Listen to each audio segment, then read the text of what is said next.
भाई अभी तगड़ी अफवाह फैली है कि आरबीआई ने 12 बिलियन यूएस डॉलर की कीमत का गोल्ड बेच दिया है। कल आरबीआई ने इसको फेक न्यूज बताते हुए एक प्रेस रिलीज जारी किया है। इस प्रेस रिलीज को पढ़ते हैं जरा। इसमें आरबीआई कह रहा है कि गोल्ड सेल करने वाली मीडिया रिपोर्ट्स करेक्ट नहीं है। गोल्ड का फिजिकल स्टॉक मंथली बुलेटिन में बताया जाता है और बुलेटिन का लेटेस्ट एडिशन एक लिंक दिया है, उस पर है। गोल्ड का हमारा फिजिकल स्टॉक 880.52 टन है, उसमें कोई बदलाव नहीं हुआ है। ठीक बात है। यहाँ ध्यान देना, एज ऑन डेट लिखा है, मतलब जिस दिन का ये प्रेस रिलीज है 3 जून 2026 का, उस दिन की बात हो रही है। यहाँ आरबीआई कह रहा है कि 3 जून को उसके पास 880.52 टन गोल्ड है। अब इस बुलेटिन के लिंक पर क्लिक करते हैं।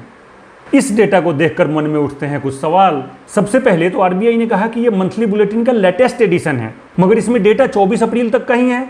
मतलब अप्रैल के 6 दिन का हिसाब तो मिसिंग है ही, मई के 31 दिन का भी कोई डेटा नहीं है। फिर ये कैसा एज ऑन डेट हुआ? कोई भी बंदा जो फाइनेंस की इतनी सी भी समझ रखता है वो जानता है कि एज ऑन डेट का मतलब आज का डेटा होता है। अगर आरबीआई को 24 अप्रैल का डेटा देना था तो आरबीआई ने डेटा एज ऑन 24 अप्रैल क्यों नहीं लिखा? और फिर कोई कहे कि भाई डेटा तो मंथली आता है, तो भाई मई तो बीत चुका और आज जून के 4 दिन भी बीत चुके, फिर भी अप्रैल के 6 दिन और मई के 31 दिन का डेटा नहीं आया।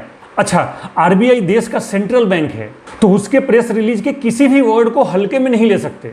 मान लेते हैं कि प्रेस रिलीज में एज ऑन डेट लिखा है, तो आरबीआई के पास 3 जून को 880.52 टन गोल्ड पड़ा हुआ है। मतलब डेटा तो है, तभी वहां से देख के बताया ना। तो आरबीआई भाई साहब, ये जो आप हर न्यूज को फेक न्यूज और प्रेस रिलीज जारी करने में इतनी मेहनत कर रहे हो, इससे आसान है कि मई का डेटा दे दो महाराज।